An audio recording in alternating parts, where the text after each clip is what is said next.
25-30 हजार कोटी रुपयाची फसवणूक करून गोरगरीब माणसांचे पैसे घेऊन लोक पळून गेलेले आहेत। सर्वसामान्य माणसाच्या तोंडाला पानं पुसण्याचं काम खऱ्या अर्थाने चाललेलं आहे। त्या मायक्रो फायनान्सच्या बाबतीत महाराष्ट्र राज्याने देखील एक कायदा तातडीने आणला पाहिजे। सायबर गुन्ह्यांच्या बाबतीत चर्चा झाली, विशेष करून फायनान्शियल फ्रॉड जे आपल्या राज्यामध्ये मोठ्या प्रमाणावर होत आहेत त्याबाबत चर्चा झाली। फायनान्शियल फ्रॉड होत आहेत, ज्या छोट्या छोट्या मायक्रो फायनान्स करणाऱ्या ज्या कंपन्या आहेत त्या मोठ्या प्रमाणावर पैसे पळून घेऊन जाताना पाहतोय। परवा आझाद मैदानावर आम्ही गेलेलो असताना बीड जिल्ह्यामधल्या जवळजवळ 10-12 मल्टी स्टेट बँकांचे जे ठेवीदार होते ते सगळे तिथं उपोषणाला बसलेले आहेत आणि 25-30 हजार कोटी रुपयाची फसवणूक करून गोरगरीब माणसांचे पैसे घेऊन लोक पळून गेलेले आहेत।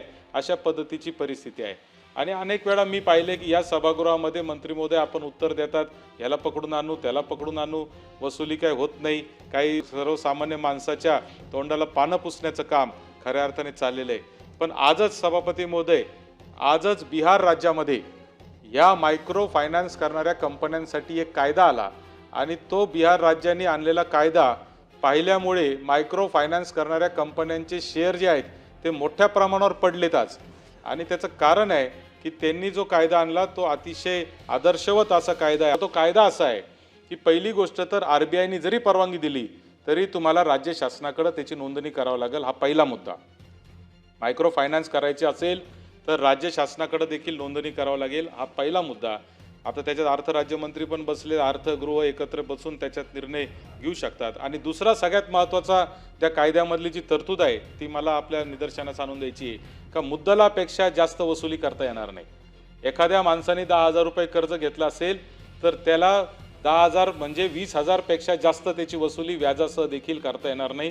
हा सगळ्यात मोठी तरतूद सामान्य माणसाच्या दृष्टीने गरजेची आहे। आज सगळ्यात मोठी अडचण काय होती, 20-20, 30-30 पानाचे ॲग्रीमेंट त्या लोकांचे केले जातात।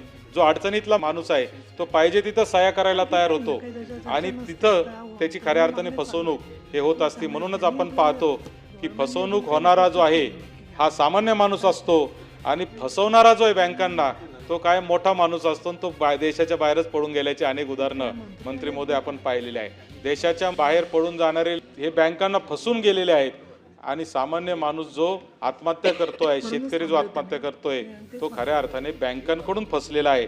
म्हणून मला असं वाटतं की या मायक्रो फायनान्सच्या बाबतीत बिहार राज्याने आज जो कायदा आणलाय त्या धर्तीवर महाराष्ट्र राज्याने देखील एक कायदा तातडीने आणला पाहिजे आणि कायदा आणायला जर वेळ लागत असेल तर आधी सूचना करून त्या पद्धतीचं एक ऑर्डिनन्स काढून तातडीने अंमलबजावणी केली पाहिजे।